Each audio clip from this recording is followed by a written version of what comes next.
आव्हानासाठी आणि रोमांचक आव्हानासाठी खूप खूप धन्यवाद साहेब. आपल्या धडाडी आणि कर्तृत्वावर सर्वांचाच विश्वास आहे. पुढे बढ़ूयात और जी हाँ, अब हम जिनके लिए बेसब्री से इंतजार कर रहे थे, अब वक्त हो चला है.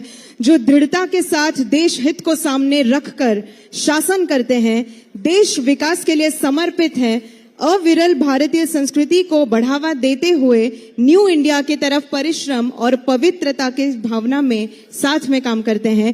लेट्स वेलकम जोरदार तालियों के बीच हमारे सम्माननीय गणमान्य गृह मंत्री अमित जी शाह. इनसे अनुरोध करती हूं आज की सभा को ये संबोधित करें. जोरदार तालियों के बीच स्वागत करते हैं.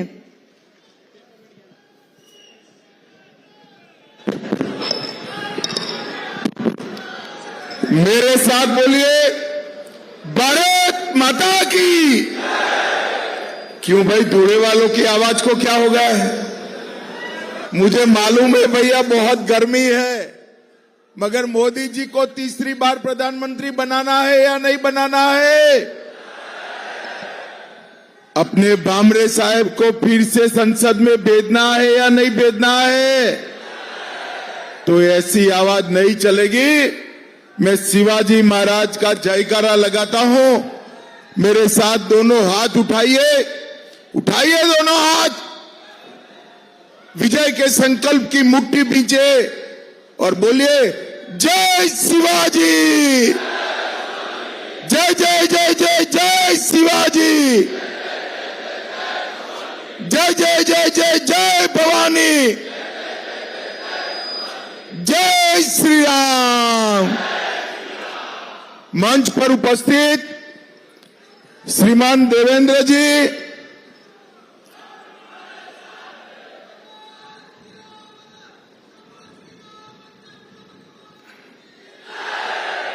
मंच पर उपस्थित भारतीय जनता पार्टी के वरिष्ठ नेता, केंद्रीय पार्लियामेंट्री बोर्ड के सभ्य और महाराष्ट्र के उप मुख्यमंत्री श्रीमान देवेंद्र फडणवीस जी, जिनको जिताने की अपील करने के लिए आज मैं आया हूं, ऐसे हमारे सांसद और प्रत्याशी श्री सुभाष भामरे जी, राज्यसभा के सांसद अजीत जी गोपछड़े जी, दादाजी भूसे जी, अजय कुमार रावल जी, दिलीप बोरसे जी, राहुल आहेर जी, अमरीश जी पटेल, राज्यवर्धन कदमबांडे, जयप्रकाश जी, गजेंद्र जी, धरती देवेरे जी, अनूप अग्रवाल जी, बबन चौधरी जी, अरविंद जी, राम बदाने जी, बाला साहेब जी, और आज इतनी चिलचिलाती धूप में इतनी बड़ी संख्या में आए हुए प्यारे भाइयों, बहनों, माताओं और मेरे जिगर के टुकड़े जैसे युवा मित्रों, आप सभी को नमस्कार. भाइयों बहनों, सबसे पहले मैं धूले शहर की ग्राम देवी एकवीरा माता के मंदिर को प्रणाम कर कर मेरी बात की शुरुआत करता हूं. गुरुद्वारा नानक साहिब जी, रोकड़ोबा हनुमान मंदिर, कालिका मंदिर, सिद्धेश्वर गणपति मंदिर, ये सभी देवस्थानों को प्रणाम कर कर मेरी बात की शुरुआत करता हूं. मैं जब यहां महाराष्ट्र की पवित्र भूमि पर आया हूं, तब हिंदवी स्वराज की स्थापना करने वाले छत्रपति शिवाजी महाराज, धर्मवीर संभाजी महाराज, बाबा साहेब आंबेडकर जी और महात्मा ज्योतिबा फूले को भी मनपूर्वक प्रणाम करता हूं. और धुले वालों, आजकल जिनका नाम लेना उद्धव जी ने छोड़ दिया है, वो वीर सावरकर को भी प्रणाम कर कर मेरी बात की शुरुआत. आज देश में चौथे चरण का चुनाव चल रहा है. मैं देश भर में जहां जहां चुनाव हो रहा है, महाराष्ट्र में जहां जहां चुनाव हो रहा है, सभी जनता जनार्दन को अपील करना चाहता हूं, अभी 6 बजे का समय है, भारी संख्या में मतदान कर आप देश को सुरक्षित करने वाली एक सरकार चुनकर भेजिए। भाइयों बहनों, ये चुनाव जो है दो खेमों में बटा हुआ है। एक और नरेंद्र मोदी जी है और दूसरी ओर राहुल बाबा है। एक और 12 लाख करोड़ के घपले, घोटाले, भ्रष्टाचार करने वाली कांग्रेस पार्टी और उनके साथी है और दूसरी ओर 23 साल तक मुख्यमंत्री और प्रधानमंत्री रहने के बावजूद 25 पैसे का जिन पर आरोप नहीं है, ऐसे हमारे प्रिय नरेंद्र मोदी हैं। भाइयों बहनों, एक और थोड़ी गर्मी बढ़ते ही बैंकॉक थाईलैंड जाकर छुट्टी मनाने वाले राहुल बाबा है और दूसरी ओर 23 साल तक दीपावली की भी छुट्टी लिए बगैर सरहद पर जवानों के साथ दीपावली मनाने वाले नरेंद्र मोदी है। नरेंद्र मोदी एक और चांदी के चम्मच के साथ पैदा हुए राहुल गांधी है और दूसरी ओर चाय बेचने वाले गरीब के घर में जन्म लेने वाले नरेंद्र मोदी। दूल्हे वालों, आप लोगों ने दोनों के बीच में चुनाव करना है। मैं आज आपको बताता हूं, बामरे साहब के नाम के सामने 3 नंबर पर जो कमल का निशान है, उस पर जब आप बटन दबाओगे, बामरे साहब को दिया हुआ एक वोट सीधा नरेंद्र मोदी को प्रधानमंत्री बनाने के काम में आने वाला है। भाइयों बहनों, मैं आप सभी से अब सीधी बात कर रहा हूं। मुझे बताइए जरा, अयोध्या में राम मंदिर बनना चाहिए था या नहीं बनना चाहिए था? जोर से बोलो, बनना चाहिए था या नहीं बनना चाहिए था? 70 साल तक एक कांग्रेस पार्टी, शरद पवार जी राम मंदिर के मुद्दे को अटकाते रहे, कोर्ट में उलझाते रहे। अरे एक बार सरकार तो बनाओ, बाकी सब भी हो जाएगा। कोर्ट में उलझाते रहे। आपने मोदी जी को दूसरी बार प्रधानमंत्री बनाया। मोदी जी ने 5 साल में केस भी जीता, भूमि पूजन भी किया और 22 जनवरी को प्राण प्रतिष्ठा कर जय श्री राम कर दिया। भाइयों बहनों, मैं कांग्रेस पार्टी के नेताओं को और विशेषकर उद्धव ठाकरे जी को पूछना चाहता हूं,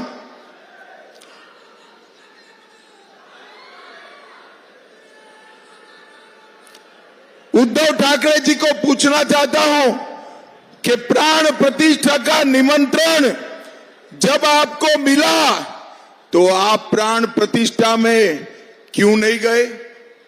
मुझे बताओ भाई, राहुल जी, उद्धव जी ने प्राण प्रतिष्ठा में जाना चाहिए था या नहीं जाना चाहिए था? जोर से बोलो, जाना चाहिए था या नहीं जाना चाहिए था? वो नहीं गए। क्यों नहीं गए? क्योंकि उनको अपनी वोट बैंक का डर लग रहा है। मैं बताता हूं, हमें वो वोट बैंक का डर नहीं है। नरेंद्र मोदी जी ने काशी विश्वनाथ जो औरंगजेब ने तोड़ा था, वो काशी विश्वनाथ का कॉरिडोर बनाने का काम भी नरेंद्र मोदी जी ने किया। सोमनाथ का मंदिर सोने का बन रहा है और इसके साथ साथ सारे अपने श्रद्धा केंद्रों का फिर से महिमा मंडन नरेंद्र मोदी जी कर रहे हैं। भाइयों बहनों, श्रद्धा केंद्रों के पुनरोद्धार के साथ साथ नरेंद्र मोदी जी ने देश को सुरक्षित करने का काम किया। मुझे बताओ दूल्हे वालों, ये जो कश्मीर है हमारा है या नहीं है? जोर से बोलो, है या नहीं है? एक खरगे साहब कहते हैं, राजस्थान और महाराष्ट्र वालों का कश्मीर से क्या लेन देन है? खड़गे साहेब 80 पार कर गए, आप दूल्हे वाले को नहीं जानते हो। दूल्हे का बच्चा बच्चा कश्मीर के लिए अपनी जान दे सकता है मित्रों, जान दे सकता है। 70 साल से तुष्टीकरण की राजनीति के लिए कांग्रेस पार्टी ने धारा 370 को संभाल कर रखी थी। आपने नरेंद्र मोदी जी को दूसरी बार प्रधानमंत्री बनाया, मोदी जी ने धारा 370 को 5 अगस्त 2019 को समाप्त कर भारत का तिरंगा कश्मीर के आसमान में लहराने का काम नरेंद्र मोदी जी ने किया। भाइयों बहनों, आज मैं उद्धव ठाकरे जी को पूछना चाहता हूं, ये राहुल बाबा कहते हैं कि धारा 370 हटी, वो ठीक नहीं हुआ। उद्धव ठाकरे, जरा भी आप में नैतिकता है तो महाराष्ट्र की जनता को बताइए, धारा 370 हटनी चाहिए थी कि नहीं हटनी चाहिए थी? भाइयों बहनों, मोदी जी ने धारा 370 हटाकर आतंकवाद को समाप्त करने का काम किया है। मोदी जी ने देश में नक्सलवाद को समाप्त करने का काम किया है। ये कांग्रेस की सरकार थी, सोनिया मनमोहन की सरकार थी, 10 साल चली। शरद पवार जी वहां कृषि मंत्री थे, आए दिन बम धमाके होते थे, अपने बम्बे को भी दहला कर चले गए थे। भाइयों बहनों, मोदी जी आए, फिर से उन्होंने गलती की, उरी और पुलवामा में हमला किया, मगर इस बार प्रधानमंत्री नरेंद्र मोदी थे। 10 ही दिन में पाकिस्तान के घर में घुसकर सर्जिकल स्ट्राइक और एयर स्ट्राइक कर आतंकवादियों का सफाया करने का काम नरेंद्र मोदी जी ने किया। मुझे बताओ भाइयों बहनों, ये राहुल बाबा देश को सुरक्षित कर सकते हैं क्या? अरे जोर से बोलो, कर सकते हैं क्या? समृद्ध कर सकते हैं क्या? कांग्रेस पार्टी 11 साल तक देश के अर्थतंत्र को 11वें नंबर पर रखी। मोदी जी ने 10 साल में अर्थतंत्र को 11वें नंबर से 5वें नंबर पर लाने का काम कर दिया। और दूल्हे वालों में कहकर जाता हूं, मोदी गारंटी याद रखना, तीसरी बार प्रधानमंत्री मोदी जी को बना दो, देश को हम दुनिया का तीसरे नंबर का अर्थतंत्र बनाएंगे, तीसरे नंबर का। भाइयों बहनों, नरेंद्र मोदी जी ने पूरे देश में विकास को आगे बढ़ा है। यहां पर कई सारे काम भारतीय जनता पार्टी की सरकार ने किया है। देवेंद्र जी ने बताया है कि पानी की समस्या के लिए ढेर सारा काम दूल्हे में हुआ है। सिर्फ दूल्हे में 3,50,000 घरों में नल से जल पहुंचाया। कई साले जल प्रकल्प, इरिगेशन के प्रोजेक्ट रुके हुए थे। सुलवाड़े, जामफल, कैनोली सिंचाई योजना, इसके साथ साथ कई सारी सिंचाई योजना को करीब 2500 करोड़ रुपया खर्च कर दूल्हे की पानी की समस्या को हल करने का काम देवेंद्र जी और भामरे जी ने किया है। भाइयों बहनों, ये धुले जिले में 6 नेशनल हाईवे बनाए। धुले सोलापुर, दोंडाईचा कुसुम्बा मालेगांव, साकरी पीपलनेर, सटाना देवला चांदवड़ और सोनगिर दोंडाईवाड़ा अंकलेश्वर और नागपुर सूरत हाईवे, ये सारे हाईवे धुले में फिर से एक बार जीवंत करने का काम नरेंद्र मोदी जी और देवेंद्र फडणवीस ने किया है। मित्रों, एक बात मैं कहना चाहता हूं, पूरे देश में किसान जो कपास उगाता है, इसके लिए ऐसी योजना कोई नहीं लाया। देवेंद्र जी ने 4,000 करोड़ रुपया की भावांतर योजना लेके आए हैं कपास के किसानों के लिए। जैसे ही आचार संहिता समाप्त हुई, आपके बैंक अकाउंट के अंदर 4,000 करोड़ रुपया सीधा ट्रांसफर होने वाला है। भाइयों बहनों, सीधा ट्रांसफर होने वाला। भारतीय जनता पार्टी की सरकार ने महाराष्ट्र में विकास के लिए लगभग 15 लाख करोड़ रुपया भेजने का काम किया है। परंतु ये उद्धव ठाकरे जी वो जवाब दे, जब कांग्रेस की सरकार थी तब आपने क्या किया था। भाइयों बहनों, ये धूले के अंदर ढेर सारे काम भारतीय जनता पार्टी की सरकार ने किए हैं।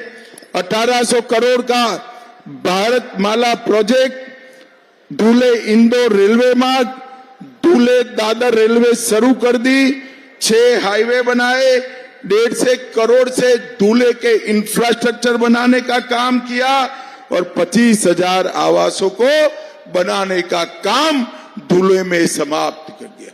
भाइयों बहनों, आज मैं यहां आया हूं तब सत्ता के कारण, सत्ता के लोभ में सिद्धांत छोड़ने वाले उद्धव ठाकरे को 5 सवाल मैं पूछना चाहता हूं।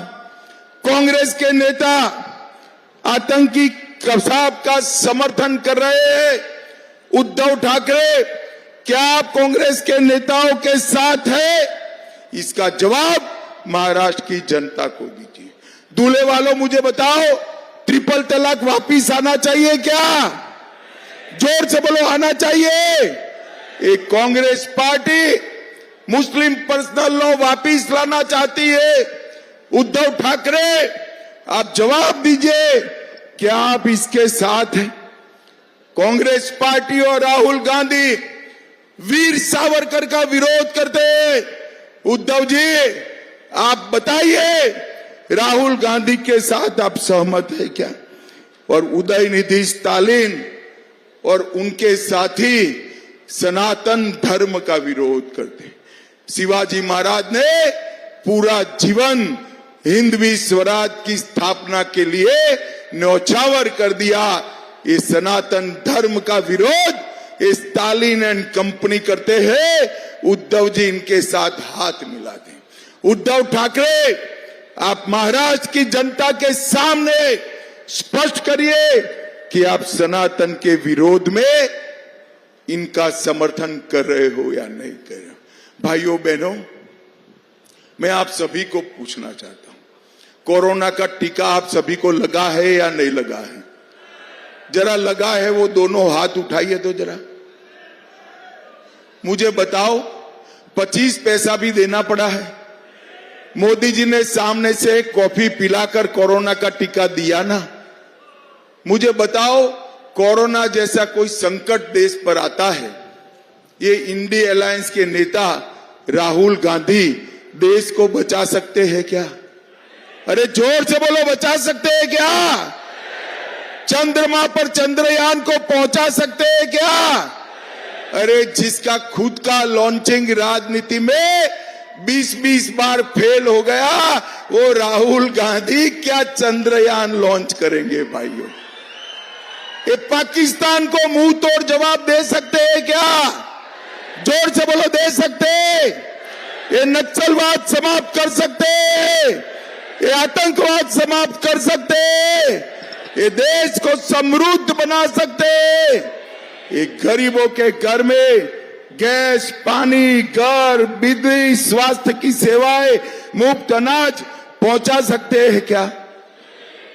भाइयों बहनों, ये लोग केवल और केवल अपने परिवार के लिए भी इकट्ठा हुए। मैं इसलिए आप सभी को कहने आया हूं, एक बार 20 तारीख को सभी काम साइड पर रखकर नरेंद्र मोदी के नाम पर भारतीय जनता पार्टी के कमल के निशान पर बटन दबाइए। मुझे बताओ भाइयों बहनों, 20 तारीख को भामरे साहब को जिताओगे क्या? अरे जोर से बोलो, जिताओगे? कमल के निशान पर बटन दबाओगे, मोदी जी को तीसरी बार प्रधानमंत्री बनाओगे, तो मेरे साथ दोनों हाथ उठाइए, उठाइए दोनों हाथ, विजय के संकल्प की मुट्ठी भींचे और जोर से बोलिए, जय श्री राम, भारत माता की, भारत माता की, वंदे वंदे। आप सभी का बहुत बहुत मनपूर्वक धन्यवाद। बहुत बहुत धन्यवाद सर, आपकी अंतर्दृष्टि और दूल्हे को दिए गए गर्म जोशी प्यार के लिए बहुत बहुत धन्यवाद। सबका साथ सबका विकास, हर हर मोदी, घर घर मोदी, अब की बार मोदी सरकार।